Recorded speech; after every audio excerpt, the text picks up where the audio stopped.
So it's important that your section is not too wide, not wider than the curl, and also the depth of the section is not thicker than the thickness of the roller.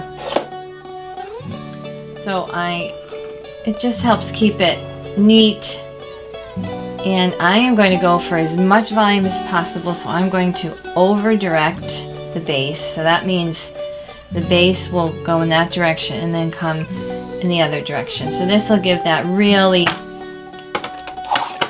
fullness, kind of retro, vintage, glamour.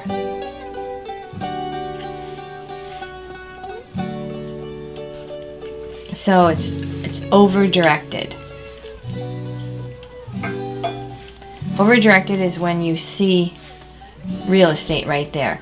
On base would be right at the seam, and drag would have drag. So if she wanted a flatter crown, you would drag. I don't use the pins that come with, just use the silver clips. So you're just going to grab a little bit of the base hair and a little bit of the roller hair, and you can get it really nice and tight.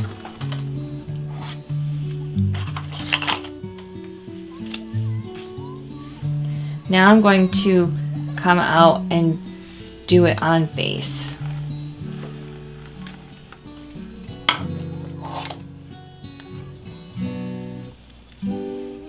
I always start mid-shaft. You have way more control.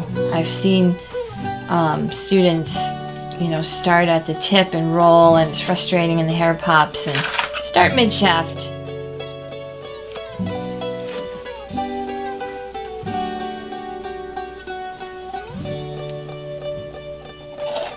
I'm going to have to jump down to some of the smaller rollers, but that's okay.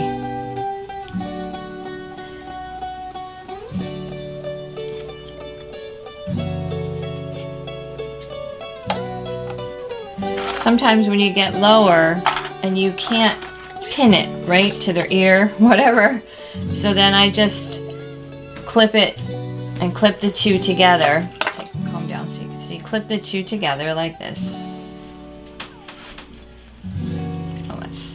Pinch them together, and that helps.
My overall goal in this teaching and this group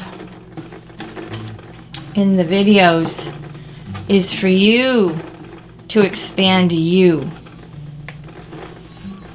I want you to expand you.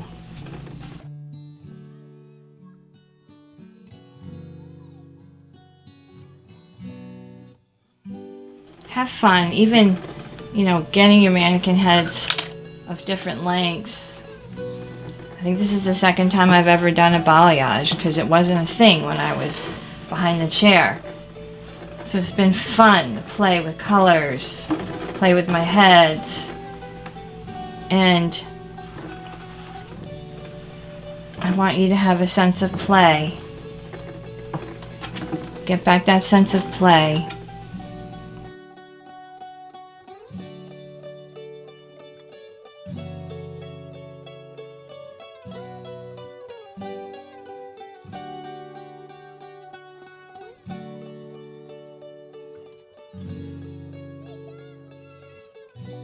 Here a little bit. I want it away from her face.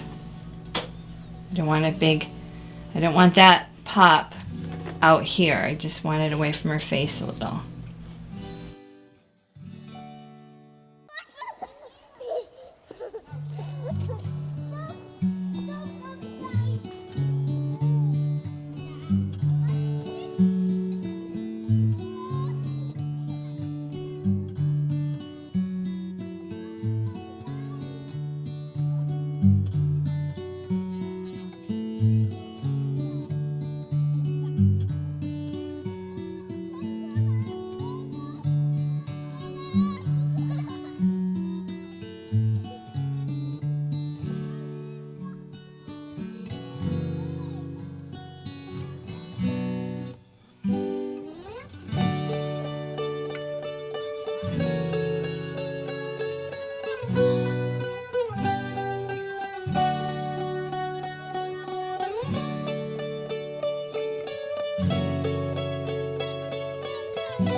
You could go under or you could go up.